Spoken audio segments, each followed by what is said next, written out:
Hi, this is Mike Renato with Athletic Motion Golf. In today's video, we're going to take a look at a senior golfer and how we got him to change the way he moved his club, to change the way he moved his body, and pick up some club head speed in the process.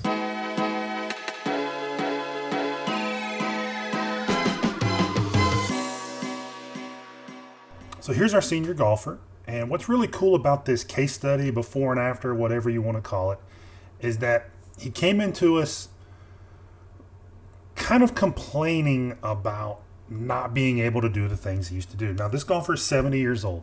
He, I don't believe, could pass any of the TPI screens, for whatever that's worth to you, just to give you kind of a reference. So we're not dealing with an older golfer who just has abnormal flexibility for his age or any of those kind of things. This is a average to below average flexible golfer for his age, but a highly competitive golfer, meaning he loves to play golf, plays it all the time. And he was hitting a lot of fat shots when he came in. Distance was suffering, obviously, because of it, and those type of things. And he said someone had tried to get him on plane before, give him more rotation, all those kind of things. So our task was, or how we approached this was, let's see if we can give this golfer some more rotation without telling him we need him to have more rotation, and see if we can't clean up some of the obstacles creating this look that we see right here. So one of the first things we did is really kind of attack his setup, and we'll just get his before and after down the line here. So before on the left, after on the right.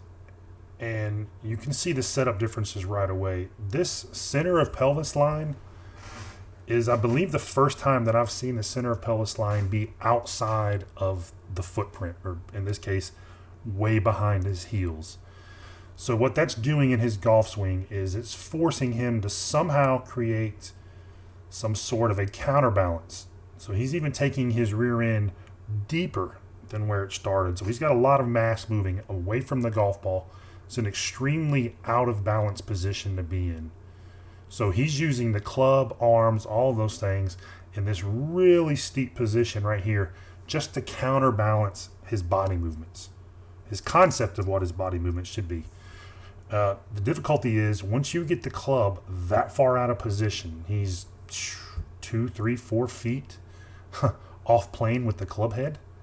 At this point, you're going to recruit the entire body to try to get this club back in a playable position. So this is the laydown craze on steroids. This golfer is using everything. He's thrusting his hips forward, early extending, all of those things to try to get this club to lay down because it was so far out of position. And he manages to kind of scrape the top of the plane line right down here with shaft parallel, which, right around 0.04 seconds to impact, which is no time at all. So if we compare that to how we set him up on the right side of the screen, got that center of pelvis line over top of his feet a little bit better, allowed him and showed him how to kind of pitch the club up the plane rather than having to use his arms to counterbalance his whole movement. And to be honest, he really started to do this really without much input from us because he didn't have to counterbalance himself. So he started to play in the club much better. Obviously not perfect. It doesn't have to be perfect. It just needs to be playable.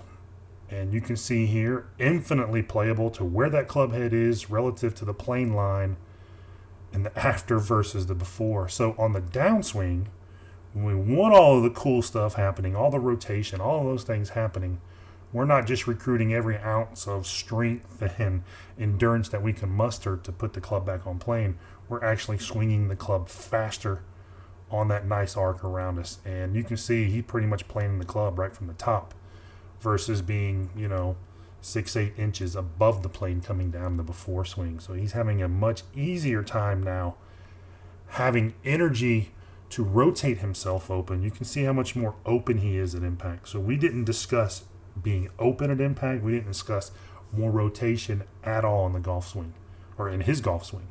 Those were things that he literally started to get for free because he was moving the club on a much better plane and path down by the ball. And if we scroll him on through, we'll take a quick look here at his face-on view, again, before on the left, after on the right, there's not a ton of body difference, but we'll definitely see a difference as the arms and club start to approach the top. But he was very centered to begin with at the top, so not a massive change there. The biggest change in the body was if we scroll him up to where his before swing, where that shaft is parallel, let's call it right there, he's 11 degrees of hip tilt. And then if we scroll him at that same spot on the after swing, he's 4 degrees. So almost a 3-to-1 ratio in the amount less hip tilt that he has early. So he was equating rotation with just slamming his hips, that right hip up high and left hip down low. Now that he was able to kind of control the club better, he actually started to get more rotation on the proper tilts. And you can see that as we take it through here, especially the big difference in his shoulder tilts and his ability to rotate his shoulders, his upper torso. He gained a lot more mobility by not having to flail that club all over the place and kind of use all of his energy just to manage the golf club. So we did that again through his setup, getting his center of pelvis way more in line with his ankle. He's still not there yet, but he's infinitely more playable. And then we did it by controlling his hip tilts here early in the golf swing. And we're going to play these through for you at high speed, or at live speed, I should say. We don't show that enough, and we need to do a better job of that. Showing the actual time constraints and how all these hurdles that he created in his own golf swing and how we all do in our own really robs us more of anything this time. And I'm just showing you how much more simpler a motion he has right now. Again, this is live speed, and the one on the right looks just so much more easier to manage. Less rerouting, less manipulation, all those things. So he picked up 4 miles an hour with his 7-iron just from this change. Obviously, he's not hitting it fat anymore because of this, and just overall enjoying the game of golf much, much more. Thanks for watching. Please let us know in the comments down below if this is something you struggle with in your own golf swing, whether you're a senior golfer or not. Also, if you haven't already done so, please click on the big golf ball beside me. You'll get our next video just as soon as it comes out.